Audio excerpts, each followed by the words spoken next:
Hey, salut tout le monde, j'espère que vous allez bien. Alors je sais, ça fait très longtemps qu'on s'est pas vu, je crois même 1 mois et demi, et je me suis dit que pour cette retrouvaille, on va aller dans la nature, dans la forêt de la Robertso qui est près de chez moi. Alors vous allez me dire, qu'est-ce qu'on fait ici? Et bien tout simplement, on va cueillir de l'ail des ours.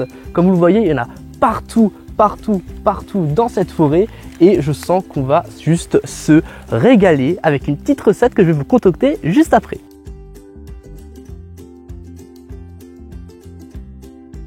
Mais avant de commencer tout ça, il nous faut cueillir des petits brins. Alors pour cette recette, on en aura besoin de 100 grammes. Alors vous faites comme vous pouvez pour en trouver, soit vous allez chercher à la source, soit vous pouvez en trouver dans certains magasins, notamment des primeurs. Pour cette cueillette, je suis accompagné de mon petit copain Arnaud qui est juste en train de filmer. Il va nous expliquer comment bien choisir nos feuilles d'ail des ours. Alors on va essayer de prendre les feuilles les plus petites, les plus fraîches. Alors par exemple ici, regardez la pousse. Là, c'est plutôt des belles feuilles. On va pas prendre des trop grosses comme ça. On va prendre celles qui sont les plus au milieu. Par exemple, celle-là est pas mal. Voilà, comme ça. Comme ça. Celle-là aussi, hein, elle est pas mal. Voilà, on va pas prendre les fleurs avec. Voilà, et ça ressemble à ça. Tout simple. Elles sont encore vert clair. Faut pas prendre les trop foncées. Les plus clairs, c'est les mieux, les meilleurs. Hop là, bah c'est parti, du coup je vais commencer à cueillir tout ça. Donc je suis sous le contrôle avisé de mon petit copain qui va me dire si je fais pas d'erreur, mais normalement ça devrait le faire.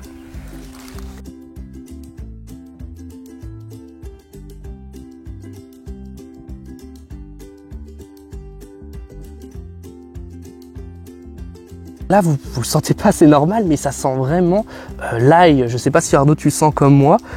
C'est vraiment une super bonne odeur et je pense que ça va faire un super beau pesto parce que oui, c'est la recette qu'on va faire tout à l'heure.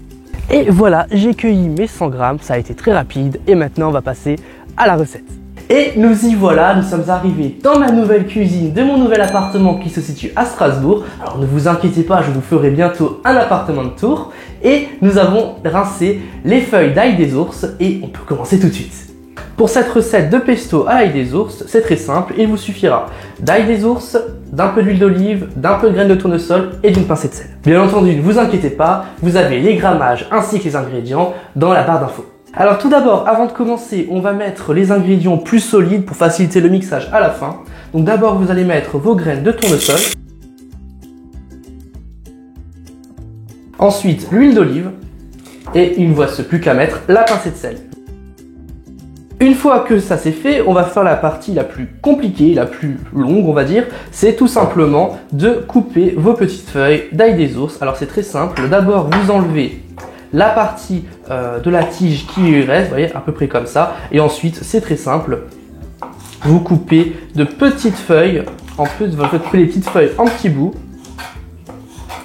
Voilà, à peu près comme ceci, tout simplement. Puis, vous mettez au fur et à mesure dans votre blender et ça va être une pure tuerie.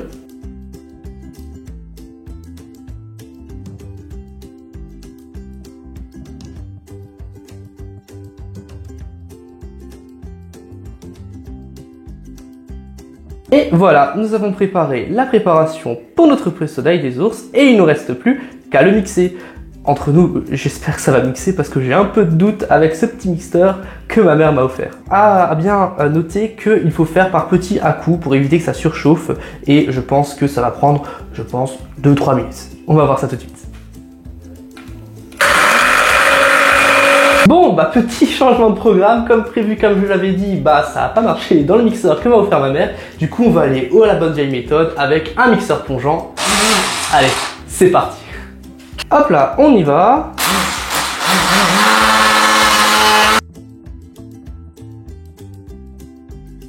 Et voilà, après environ 5 minutes de mixage, on obtient un joli petit pesto. Et il ne faut surtout pas oublier, avant j'ai oublié de le dire en liste d'ingrédients, de mettre un peu de parmesan vegan. Alors moi c'est de la marque Fantastic Food que j'ai trouvé en Allemagne.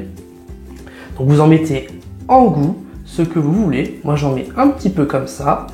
Voilà, pour pas que ça vienne dominer un peu le goût de l'ail des ours, ce serait dommage. Ensuite, vous mélangez bien. Et ça va vous donner un petit goût fromagé. Ça va juste une pure merveille. Et si jamais vous n'avez pas de parmesan vegan, vous mettez un peu de levure matée dedans, ça fera exactement la même chose. Et ensuite, il ne vous reste plus qu'à mettre le tout dans un petit récipient hermétique que vous pourrez mettre ensuite dans le frigo et ça devrait vous tenir une bonne semaine.